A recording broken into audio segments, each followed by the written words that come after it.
Okay, MCQ number 13.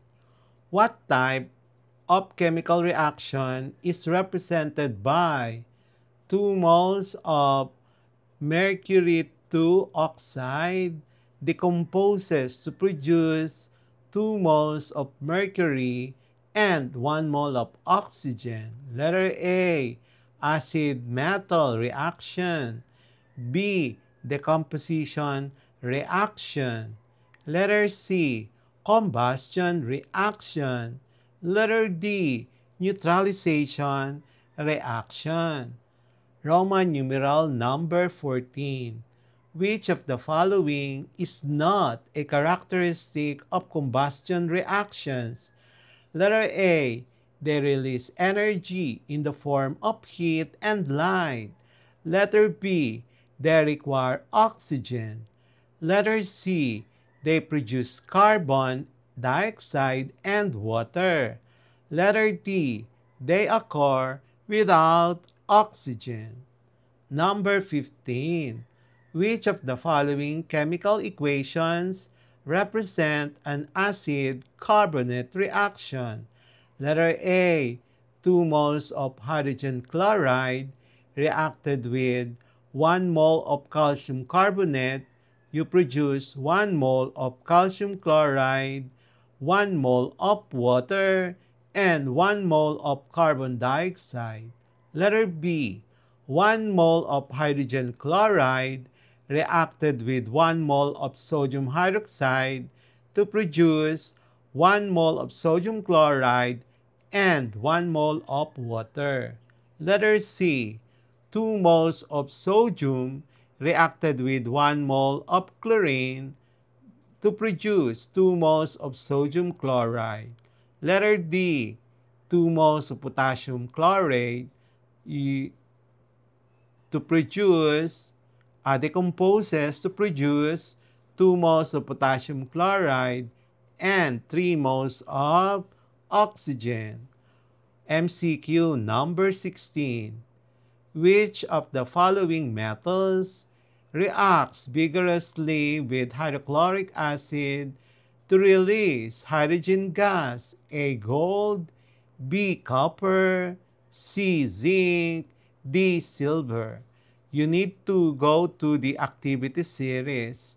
Whichever is on the higher rank, that will be the metal that reacts vigorously. Number 17. What evidence indicates that hydrogen gas is produced during an acid-metal reaction? Letter A, glowing splint bursts into flame with a pop sound. Letter B, solution turns blue. Letter C, white precipitate forms. D, vinegar-like smell is detected. Number 18.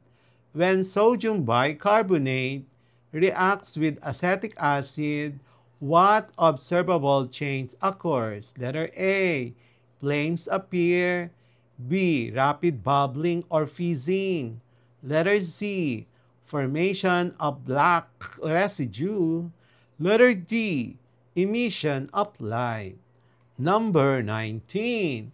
Which of the following is an example of a combustion reaction involving alcohol?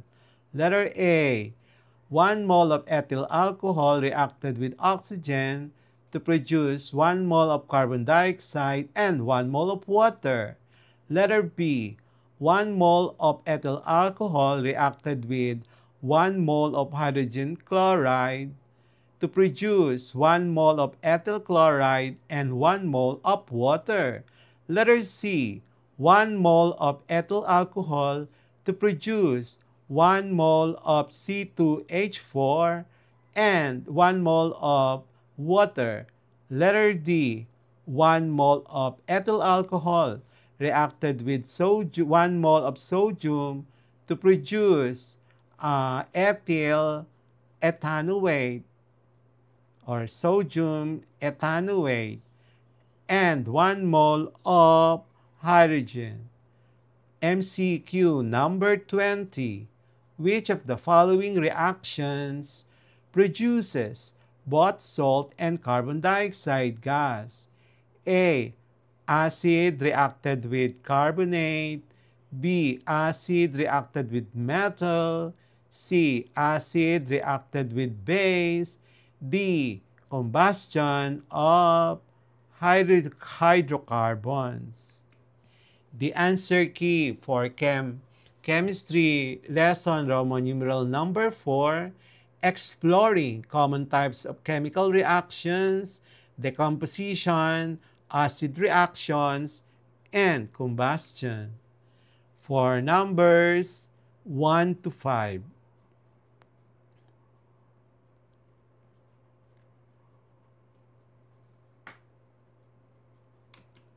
For numbers 6 to 10.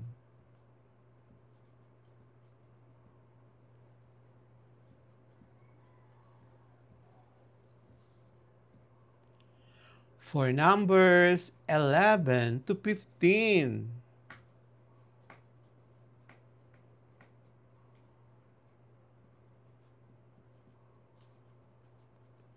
And then 16 to 20. So I hope you get them all perfectly. So clap your hands for yourself if you got perfect. If not, then it's just okay. And that's it for today's lesson here on Smile Road. If you learned something new today, don't forget to hit that like button and share this video with your classmates. And make sure to subscribe and tap the notification bell so you'll be the first to know when a new lesson drops. This is Sir M, reminding you that learning doesn't stop after the bell rings. Keep asking, keep exploring, and always walk the road of knowledge with a smile. Smile Road, where curiosity meets discovery. Bye-bye! See you in our next lesson!